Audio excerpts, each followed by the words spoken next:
اعوذ باللہ من الشیطان الرجیم بسم اللہ الرحمن الرحیم۔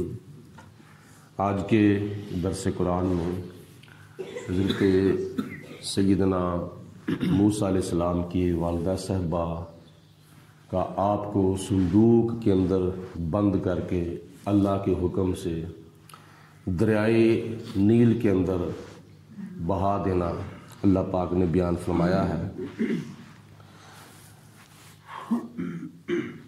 ارشاد باری تعالیٰ ہے وَلَقَدْ مَنَنَّا عَلَيْكَ مَرَّةً أُخْرَى، اور بے شک ہم نے اے موسیٰ علیہ السلام آپ کے اوپر احسان فرمایا ہے ایک بار پھر۔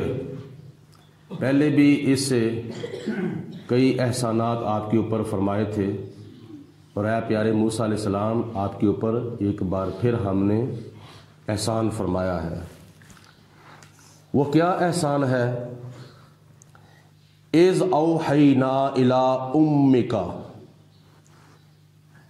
مَا يُوحَىٰ، جب ہم نے آپ کی ماں کے دل کے اندر خیال پیدا کیا یا غیب سے فرمایا یا خواب کے اندر اشارہ کیا، جیسا کہ آپ کے اوپر ہم نے وحی کی۔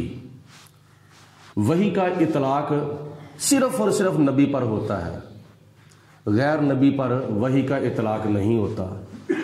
لیکن یہاں حضرت موسیٰ علیہ السلام کی والدہ صاحبہ کے اوپر بھی لفظ وحی استعمال کیا گیا ہے، لیکن یہاں معنی وحی نہیں کیا جائے گا، کیونکہ یہ نبی کی خصوصیات میں سے ایک خصوصیت ہے کہ جبریل علیہ السلام اللہ کی وحی لے کر صرف اور صرف نبیوں پر آتے رہے، رسولوں پر آتے رہے۔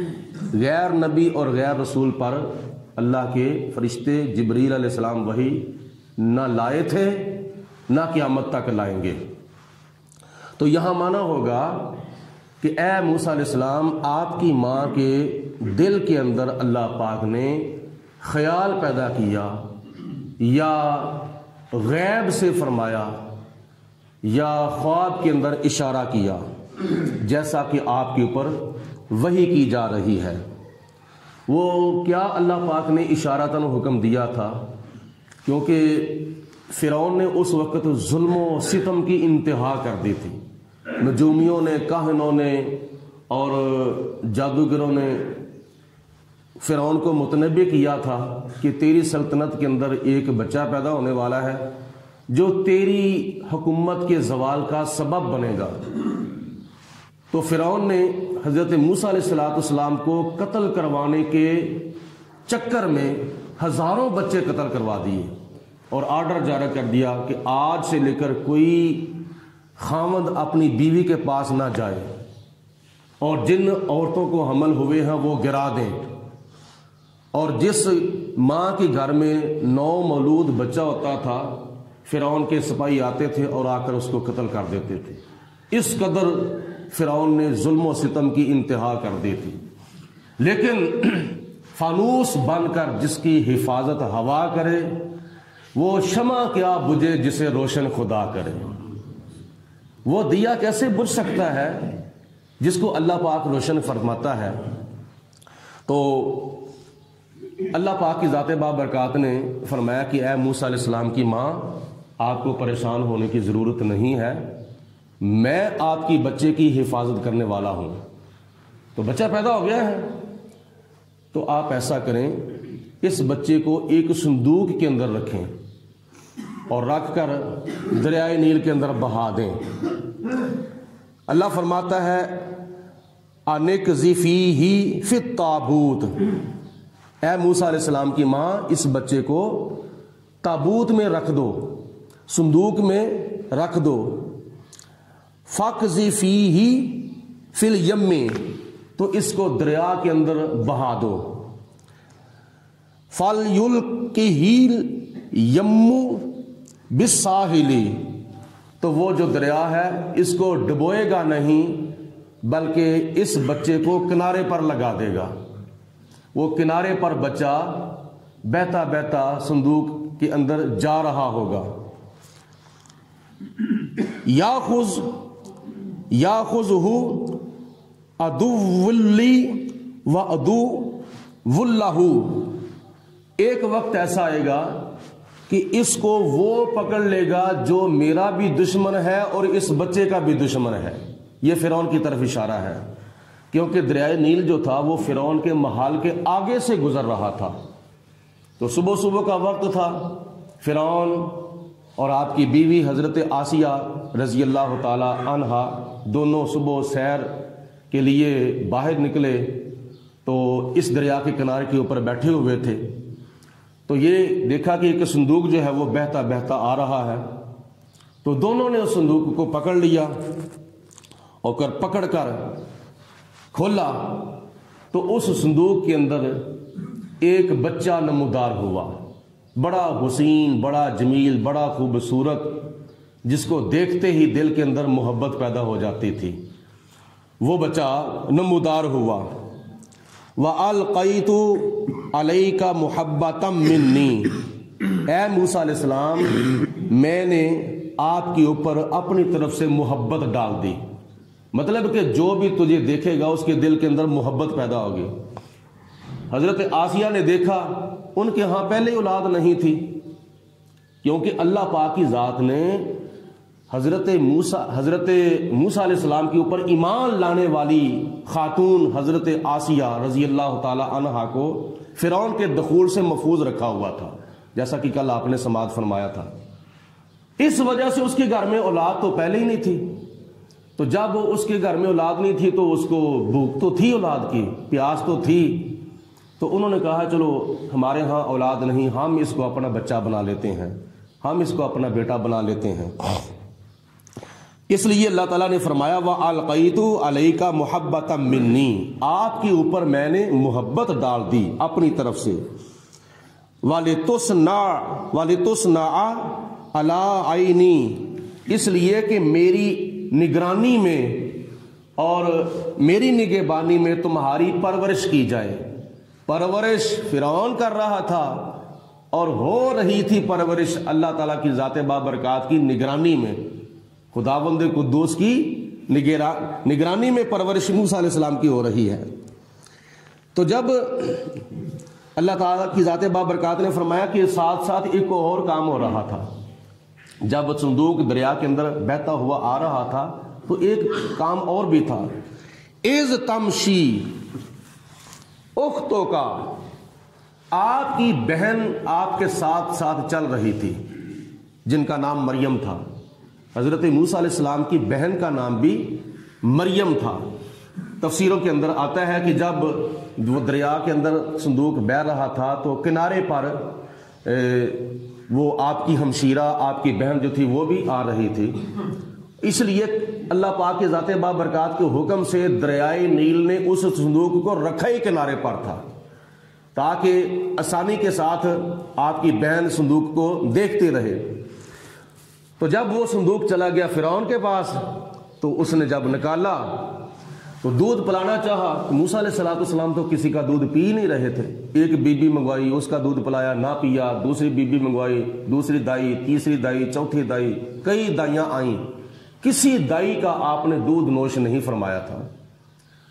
تو آپ کی بہن کہتی ہے کہ اے فرعون، آپ کو پتہ ہے کہ میرے پاس ایک بات ہے، میں تمہیں رہنمائی دیتی ہوں، میں تمہیں مشورہ دیتی ہوں۔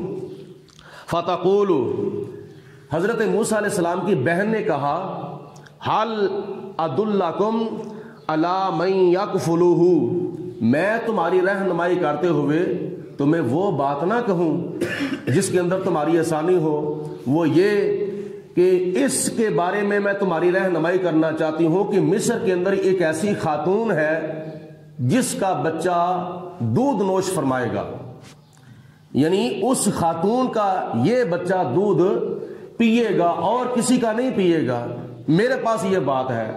تو اگر آپ چاہتے ہو تو میں بتا دوں اس مائی کا اور اس دائی کا ایڈریس کہ وہ بی بی کہاں رہتی ہے جس کا یہ دودھ نوش فرمائے گا۔ تو اس نے کہا بتا دو، تو آپ کی بہن نے بتا دیا۔ فرعون نے کیا نام ہے انتظام کر لیا حضرت موسیٰ علیہ السلام کی والدہ صاحبہ کے آنے کا۔ جب حضرت موسیٰ علیہ السلام کی حقیقی والدہ صاحبہ آئیں تو جناب موسیٰ علیہ السلام نے اپنی حقیقی والدہ صاحبہ کا دودھ نوش فرمانا شروع کر دیا۔ یہ نبی کی خصوصیت ہے۔ حضور علیہ الصلوۃ والسلام کے پاس بھی بڑی دائیاں آئی تھیں لینے کے لیے، لیکن آپ نے کسی کو قبول نہیں فرمایا تھا۔ ایک دائی جس کا نام تھا حضرت حلیمہ سعدیہ رضی اللہ تعالیٰ عنہ، حضور علیہ الصلوۃ والسلام کو لینے کے لیے آئی تو نبی پاک علیہ الصلوۃ والسلام اس کے پاس چلے گئے۔ تو پہلی دائیاں ان کا معاملہ کچھ اور تھا۔ یہ شرف اللہ پاک کی ذات نے حضرت حلیمہ سعدیہ رضی اللہ تعالی عنہا کو بخشنا تھا۔ فرجعناک الی امک، اے موسیٰ علیہ السلام پھر ہم نے آپ کو آپ کی والدہ صاحبہ کی طرف لوٹا دیا تھا۔ تو موسیٰ علیہ السلام پرورش پا رہے تھے اپنی والدہ صاحبہ کے پاس، قی تقر عینھا، تاکہ آپ کی آنکھیں جو ہیں وہ ٹھنڈی ہو جائیں، یعنی موسیٰ علیہ السلام کی والدہ صاحبہ کی جو آنکھیں ہیں وہ ٹھنڈی ہو جائیں۔ دل کے اندر یہ بہت ہی غم تھا، بہت ہی پریشانی تھی، بڑی ٹینشن تھی، میرا بچہ پتہ نہیں کہاں ہوگا، میرا بچہ۔ یہ تو ماں کا حوصلہ ہوتا ہے نا کہ ماں اپنے بچے سے جدا ہوتی ہے تو پھر ماں کے اوپر کیا گزرتی ہے۔ دودھ پیتا بچہ جب ماں سے چھین لیا جائے تو پھر پتہ چلتا ہے کہ ماں کا کیا حال ہے۔ تو یہ تو پھر نبی کی ماں تھی، عام بچے کی ماں نہیں تھی۔ تو جب حضرت موسیٰ علیہ السلام اپنی والدہ صاحبہ کو ملے تو ماں کی آنکھیں جو تھیں وہ ٹھنڈی ہو گئیں، اور جتنی آنکھیں ٹھنڈی ماں کی باپ کی اپنی اولاد کو، بچھڑی ہوئی اولاد کو مل کر ہوتی ہیں، پھر وہ اللہ تعالیٰ ہی کیفیت جانتا ہے۔ اللہ تعالیٰ کے فرماتا ہے وَلَا تَحْزَنْ، اور تاکہ آپ کی ماں جو ہے وہ غمگین بھی نہ ہو، پریشان بھی نہ ہو۔ وَقَتَلْتَ نَفْسًا، اور آپ سے ایک بندہ قتل ہو گیا۔ اے موسیٰ علیہ السلام آپ سے ایک آدمی قتل ہو گیا۔ امیر اور غریب دونوں کی آپس میں لڑائی ہو رہی تھی، اور قصور تھا امیر کا، غریب بے قصور تھا۔ تو امیر جو تھا وہ غریب کو مار رہا تھا، تو موسیٰ علیہ السلام نے پہلے زبان سے سمجھایا کہ نہ ایسا کرو، نہ اس کو مارو۔ وہ نہ باز آیا، آپ نے پھر ذرا کو تھوڑا سا سختی کے ساتھ منع کیا، پھر بھی نہ باز آیا۔ تو جناب موسیٰ علیہ السلام نے اس کو ایک مکہ مارا، امیر کو، غریب کی حمایت میں، اور مکہ مارنے کی وجہ سے بندہ ہی مر گیا۔ تو جناب موسیٰ علیہ السلام کو خیال آیا ہو یہ کیا ہوا ہے، میرا مارنے کا ارادہ تو نہیں تھا، قتل کرنے کا ارادہ تو نہیں تھا، میں نے تو ویسے ہی اس کو ذرا کو مکہ مارا ہے تاکہ پیچھے ہٹ جائے۔ لیکن نبوت کی ایک طاقت تھی، نبوت کا ایک زور تھا، نبوت کی ایک قوت تھی۔ تو موسیٰ علیہ السلام کا مکہ کھاتے ہی وہ بندہ قتل ہو گیا، اور موسیٰ علیہ السلام کے دل کے اندر خیال آیا یہ کیا ہوا ہے۔ تو اللہ پاک نے فرمایا فَنَجَّيْنَاكَ مِنَ الْغَمِّ، اے موسیٰ علیہ السلام پھر ہم نے آپ کو اس غم سے نجات عطا فرمائی تھی۔ وَفَتَنَّاكَ فُتُونًا، اور ہم نے آپ کو بہت سی آزمائشوں کے اندر سے گزارا تو آپ نے ساری آزمائشیں پوری کر دیں۔ فَلَبِثْتَ سِنِينَ فِي أَهْلِ مَدْيَنَ، اور آپ کئی سال تک اہل مدین کے پاس رہے۔ ثُمَّ جِئْتَ عَلَىٰ قَدَرٍ يَا مُوسَىٰ، اے موسیٰ علیہ السلام پھر آپ مقررہ ٹائم کے مطابق آ گئے۔ وَاسْتَنَعْتُكَ لِنَفْسِي، اے موسیٰ علیہ السلام میں نے آپ کو اپنی ذات کے لیے چن لیا ہے، میں نے منتخب فرما لیا ہے، تیری شان بلند و بالا کر دی ہے، تیرا مرتبہ بلند و بالا کر دیا ہے، اور ایک طرف اگر تو نے مجھے امتحانات دیے ہیں تو پھر دوسری طرف میں نے آپ کو انعامات بھی عطا فرما دیے ہیں۔ اس سے اگلا واقعہ انشاءاللہ تعالیٰ کل اللہ